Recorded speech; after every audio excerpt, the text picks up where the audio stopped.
আসসালামু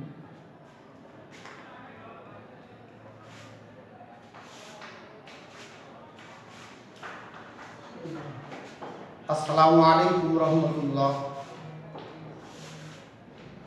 হান্ডিয়া উচ্চ বিদ্যালয়ের সপ্তম শ্রেণীর সুপ্রিয় ছাত্রছাত্রী ও আমার আজকের ক্লাসে অনলাইনে যারা আমার ক্লাস উপভোগ করবে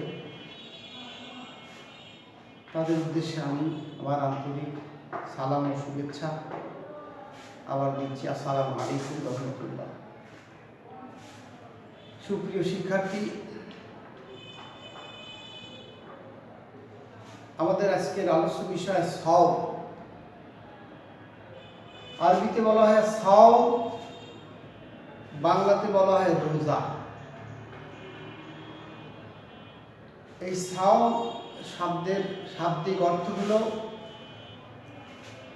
বিরত থাকা। পারিভাষিক অর্থ সুবে সাদিক থেকে শুরু করে সূর্যাস্ত পর্যন্ত পানাহার ও ইন্দ্রিয় সম্ভোগ থেকে দূরে থাকা, বিরত থাকার নাম হচ্ছে সাওম বা রোজা। এই সাওম আমাদের উপর আল্লাহ তাআলা ফরজ করেছেন।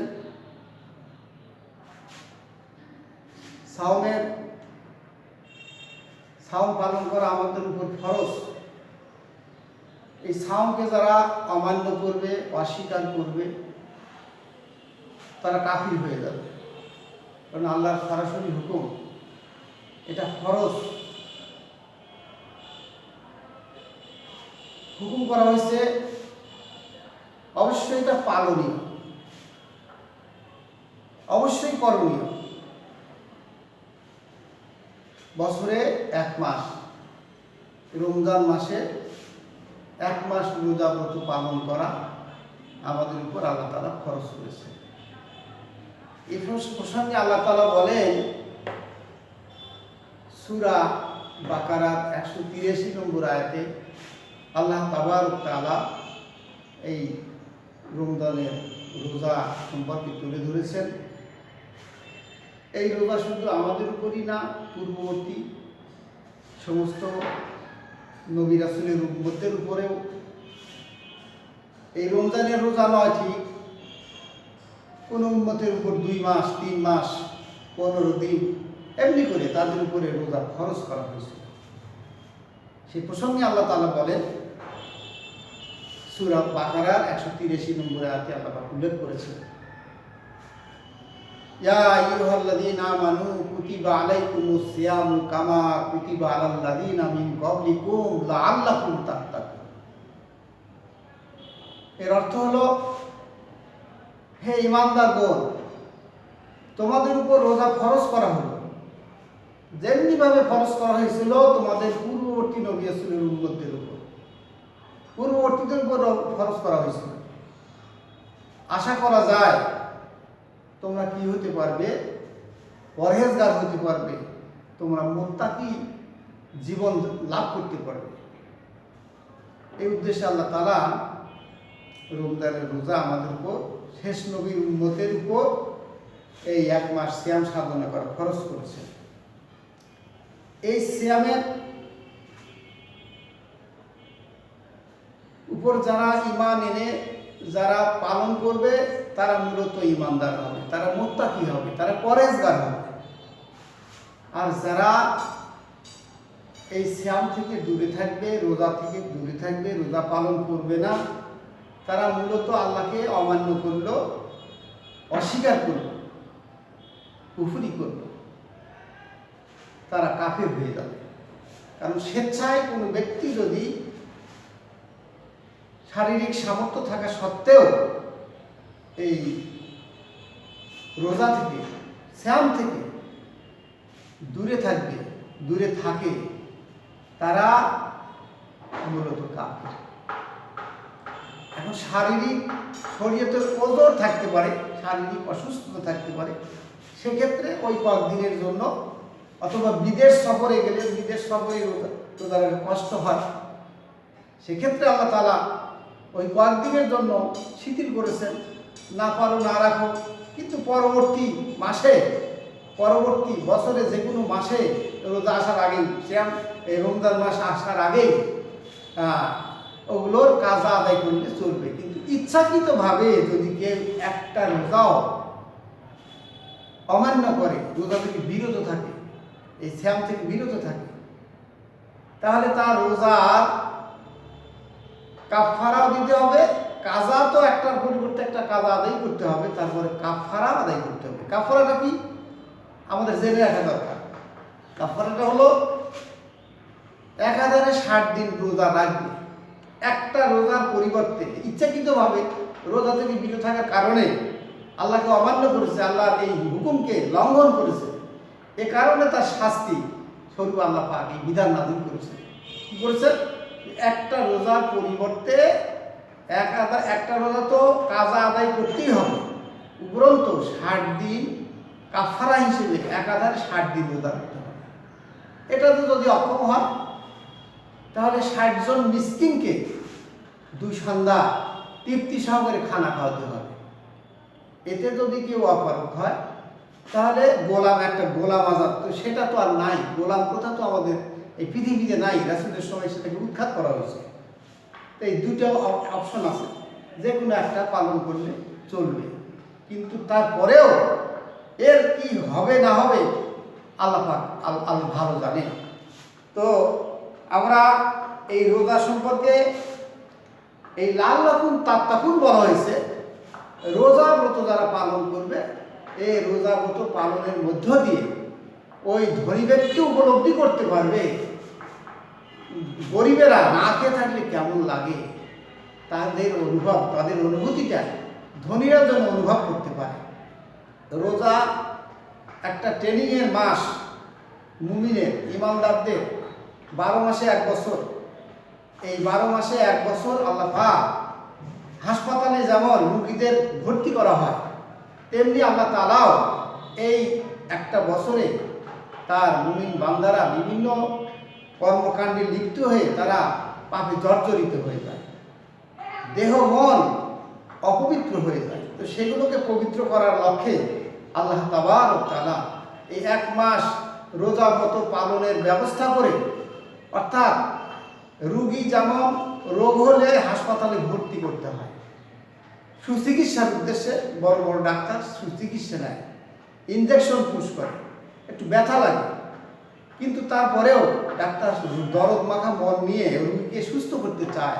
তা আল্লাহ তাবারক তাআলা আমাদেরকে অনুরূপভাবে মুমিনদেরকে এই মুমিনের অন্তরের ব্যাধি, যেমন হিংসা, লোভ, লালসা, ক্রোধ, মোহ, এই সমস্ত খারাপ ঋতুগুলো অন্তরে বাসা বেঁধে যায়, এগুলোকে দূর করার জন্য আল্লাহ তাআলা 1 মাস সিয়াম সাধনার মধ্যে দিয়ে এই সমস্ত মুমিন বান্দাদের অন্তরের চিকিৎসা দিয়ে থাকেন, শারীরিক চিকিৎসাও দিয়ে থাকেন। শরীরের ভিতরে কিছু কিছু জাল, কিছু খারাপ এই জাল এই দেহে বাসা বাঁধে, এগুলোকে এই 1 মাস রোজা ব্রত পালনের মধ্য দিয়ে এই খারাপ জীবাণুগুলো আল্লাহ পাক ধ্বংস করে দেন। বলুন সুবহানাল্লাহ। আমার সুপ্রিয় শিক্ষার্থীরা, তোমরা জেনে খুশি হবে যে আল্লাহ তাআলা কত দয়ালু আমাদের প্রতি, কত দয়া পরবশ হয়ে এই 1 মাস সিয়াম সাধনার মধ্য দিয়ে আল্লাহ তাআলা আমাদের ইহকাল এবং পরকালের মঙ্গলের জন্য সুব্যবস্থা করেছেন। এজন্য আমাদের খুশি থাকা দরকার, খুশি মনে আল্লাহর বিধান মেনে নেওয়া উচিত। এই সাম প্রসঙ্গে, সামের তাৎপর্য প্রসঙ্গে আল্লাহ তাআলা এভাবে এমনি করে বলেছেন সূরা বাকারার 185 নম্বর আয়াতে, শাহরু রমাদান আল্লাযী উনজিলা ফীহিল কুরআন। রমজান মাস এমন একটা মাস, যে মাসে আল্লাহ তাআলা পবিত্র কোরআন নাজিল করেছেন। কোরআন নাজিলের মাস, এটা বরকতের মাস, এটা রহমতের মাস, এটা ক্ষমার মাস। আল্লাহ তাআলা এই রমজান মাসের প্রথম 10 দিন আসমান থেকে শুধু রহমত আর বরকত বর্ষণ করেন মুমিন বান্দাদের উপর, ইমানদার বান্দাদের উপর। সুবহানাল্লাহ। মধ্যের 10 দিনে আল্লাহ তাআলা মাগফিরাতের ব্যবস্থা করেছেন, দরখাস্ত দেওয়ার ব্যবস্থা করেছেন। শেষের 10 দিনে আল্লাহ তাআলা নাজাতের মুক্তি দেন, আল্লাহ পাক নাজাত করে দেন। শেষের 10 দিনে এই সুযোগই রয়েছে। তাহলে রহমত, মাগফিরাত, নাজাত অর্থাৎ ক্ষমা, এই ব্যবস্থা করে আল্লাহ তাআলা আমাদেরকে ধন্য করেছে। আমাদের গুনাহগুলো মাফ হয়ে যায়, রহমত বরকত আমরা লাভ করে ধন্য হয়ে যায়। সুপ্রিয় শিক্ষার্থী, কত বড় সুবর্ণ সুযোগ আমাদের ইমানদারদের আল্লাহ তাআলা করেছেন। এ প্রসঙ্গে আমাদের রাসূল করিম সাল্লাল্লাহু আলাইহি সাল্লাম বলেছেন যে মান সামা ঈমানা ওয়া ইহতিসাবান গুফিরা লাহু মা তাকাদ্দামা মিন যামবি। যে ব্যক্তি মনোযোগের সাথে, ঈমানের সাথে 1 মাস সিয়াম সাধনা করবে, ওই ব্যক্তির অতীত জীবনের সমস্ত গুনাহ আল্লাহ তাআলা মাফ করে দেন। সুবহানাল্লাহ। অন্যত্র আল্লাহ বলেছেন, অন্যত্র আল্লাহ রাসূল বলেছেন আস-সাওমু জুন্নাতুন, রোজা ঢাল স্বরূপ। যুদ্ধের ময়দানে যেমন যোদ্ধারা এক হাতে তরবারি আর এক হাতে ঢাল, ঢাল কি নিজেকে আত্মরক্ষার্থে লোহার অথবা বেতের অথবা এই জাতীয় কোনো কিছু দিয়ে গোল আকারে এই যে আত্মরক্ষার্থী জিনিস যোদ্ধারা ব্যবহার করে, এটা নাম ঢাল। তো আমরা তো সেই যুদ্ধক্ষেত্র পাই নাই, ইসলামী যুদ্ধ এখন আমাদের উপরে ওইভাবে নির্দেশ জারি হয় নাই। রাসূলের সময় ছিল, আল্লাহ রাসূল 27টা যুদ্ধ নিজে থেকে যুদ্ধ পরিচালনা করেছে। সাহাবীরা এরকম ঢাল ব্যবহার করছে শত্রু আক্রমণ থেকে নিজেকে রক্ষা করার জন্য। তো আমাদের শত্রু সব সময়ের জন্যই শত্রু প্রকাশ্য শত্রু শয়তান। এই শয়তান আমাদেরকে সামনে থেকে, পিছন থেকে, ডান থেকে, বাম থেকে, উপর থেকে, নিচ থেকে, সকল দিক থেকে শত্রুপানা করতে থাকে, অসহসার সৃষ্টি করতে থাকে, ঈমানদারকে পদস্খলিত করার চেষ্টা করতে থাকে। আমরা তো সবাই ঈমানদার। আমাদের প্রধান শত্রু হলো শয়তান, ইবলিস শয়তান। এই শয়তান আমাদেরকে লোভ লালসার বশবর্তী করে, টাকা পয়সার প্রতি প্রলুব্ধ করে, হিংসা মনে সৃষ্টি করে, ক্রোধ সৃষ্টি করে। এরকম দুনিয়াকে আকৃষ্ট করার জন্য দুনিয়ার সামনে এসে ধরে, দুনিয়ার প্রতি প্রলুব্ধ করে, দুনিয়ার প্রতি এরকম আকৃষ্ট করে দেয় শয়তান। আল্লাহ থেকে, আল্লাহ রাসূল থেকে, ইসলাম থেকে বিমুখ করে শয়তান মানুষকে বিভ্রান্ত করে, পদস্খলিত করে, অন্যদিকে নিয়ে যায়। আল্লাহ তাআলা ডাকে জান্নাতের দিকে, রহমতের দিকে, ক্ষমার দিকে, আর শয়তান ডাকে জাহান্নামের দিকে। তা আমরা তো সবাই শয়তানকে ঘৃণা করব, শয়তানকে আমরা সবসময় শয়তানকে তাড়াবো। এই যে আমরা যে কোনো কাজের শুরুতেই আমরা আউযু বিল্লাহি মিনাশ শাইতানির রাজিম বিসমিল্লাহির রহমানির রহিম, এটা আমরা পড়ে নিই।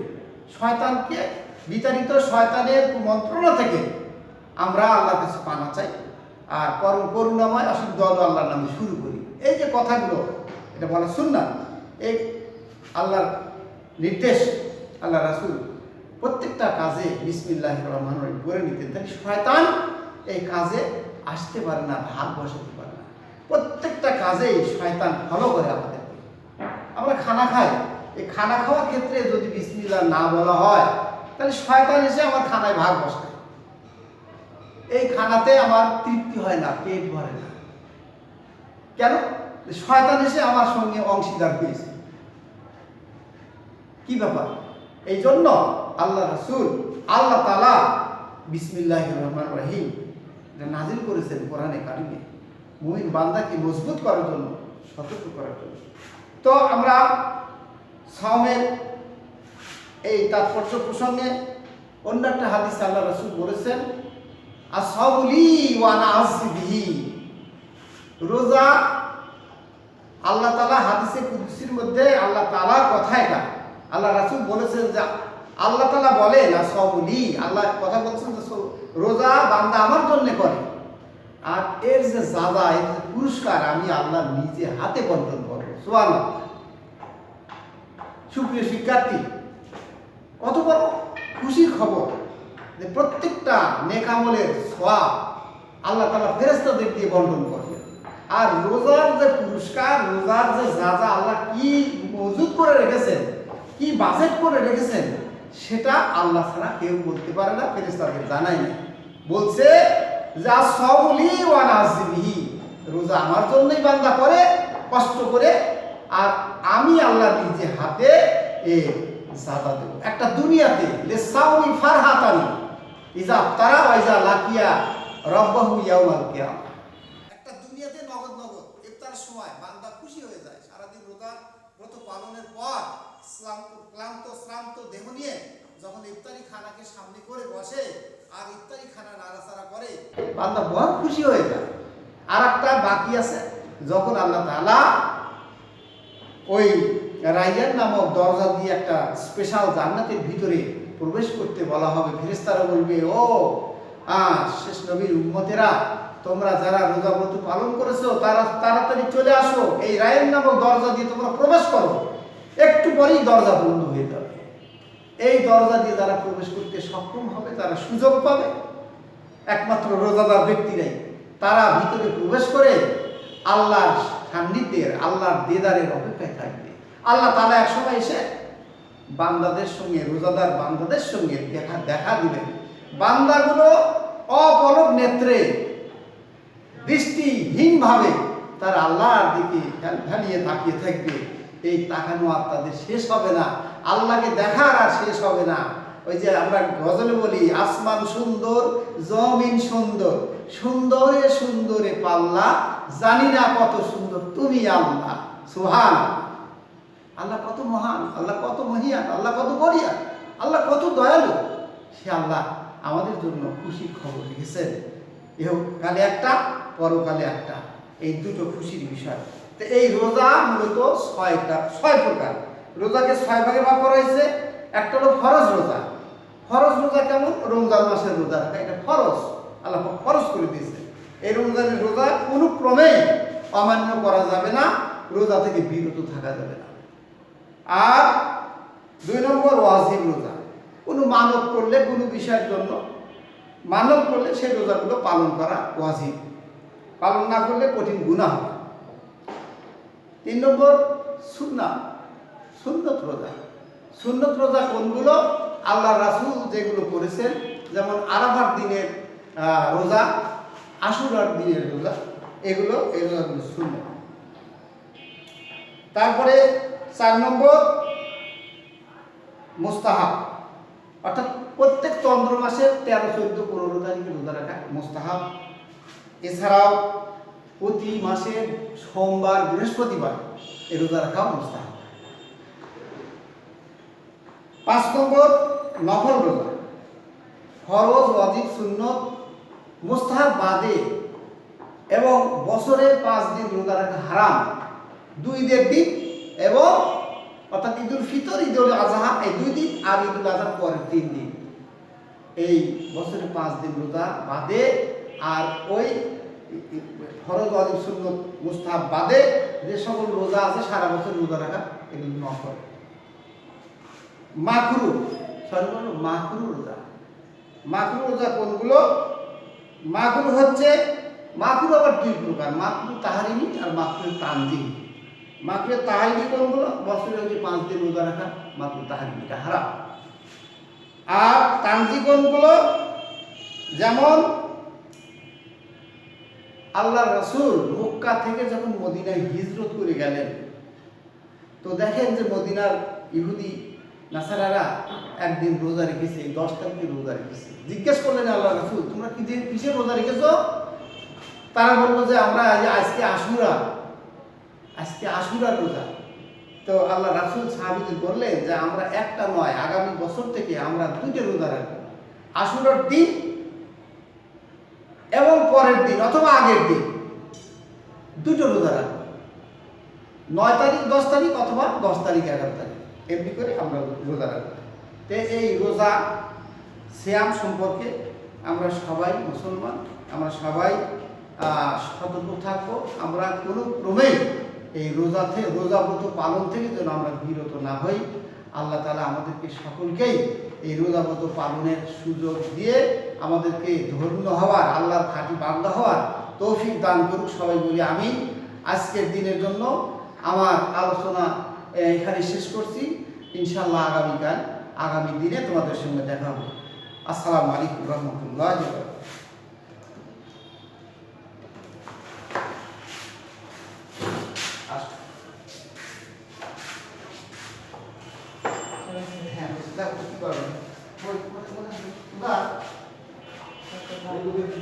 নাম বন্ধ করে পারি না, আমি পারি।